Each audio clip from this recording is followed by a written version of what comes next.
Alright, so welcome back to my YouTube channel. Today we're doing the best Premier League of the last decade, as I feel like I can give my best judgment of it. We started off straight away in goal. So we're going to start off with David De Gea. And I found it really interesting to look at these stats where Sir Alex Ferguson missed 3 games as Manchester United coach.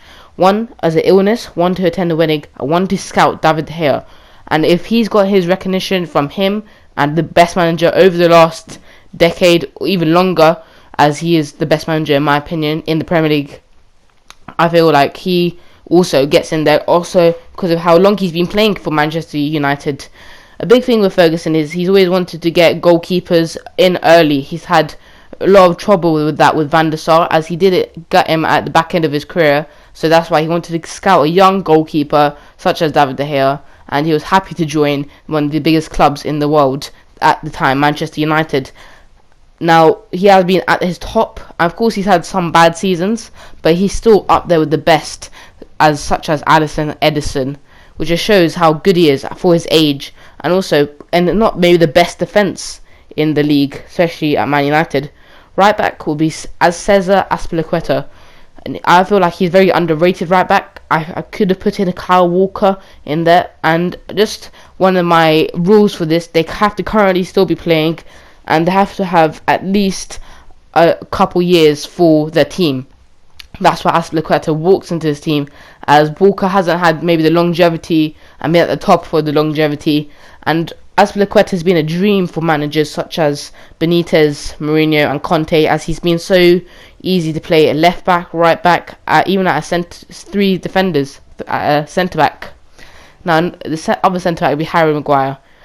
Now, Harry Maguire has played for 2 clubs, and maybe he hasn't had as much playing time as other players, but as how much profit Leicester got from him after selling them to Manchester United, who he is now the captain of, and probably going to take over at England captain as soon as Jordan Henderson retires from international football.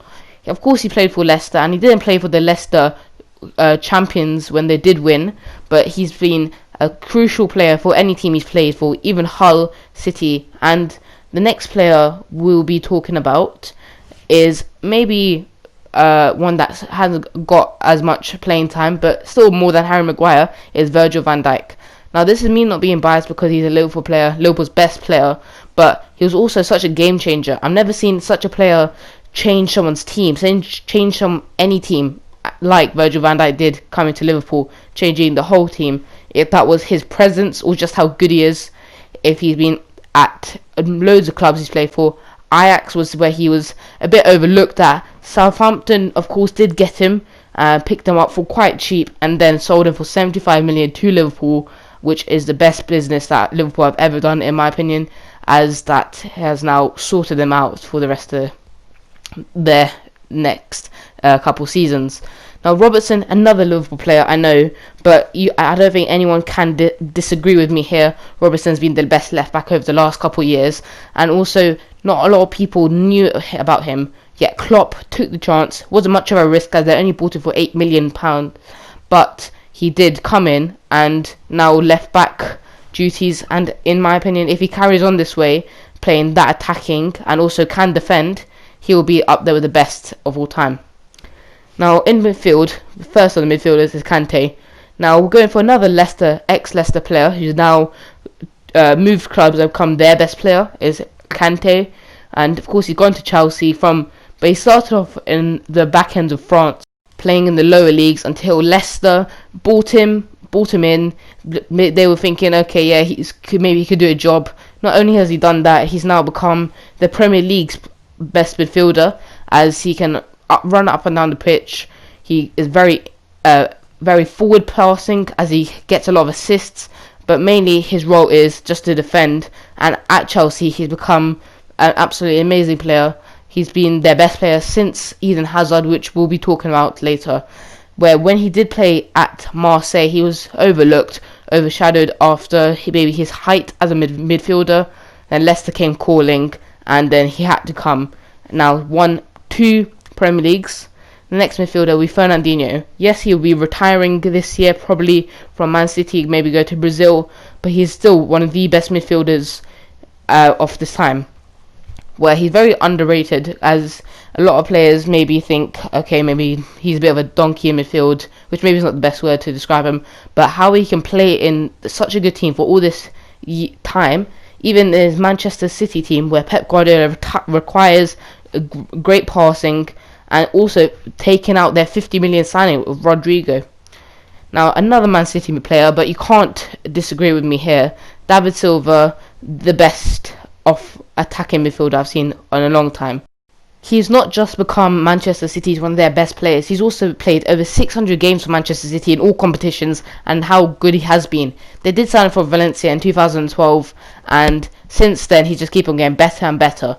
He's been have to play in such a great midfielder with the likes of De Bruyne, Fernandinho, and even the newcomers such a and now gone Yaya Toure, and he's kept up the pace and kept up his style of football, how he plays, a nice tiki-taka, and it's perfect for Pep Guardiola and perfect Manchester City at the time, and even now.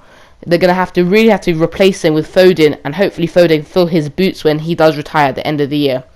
Now, this is a bit of a weird one, controversial as well, Philippe Coutinho, where a lot of people would say that maybe he's not the best person to play in the Premier League over the last decade. Probably not.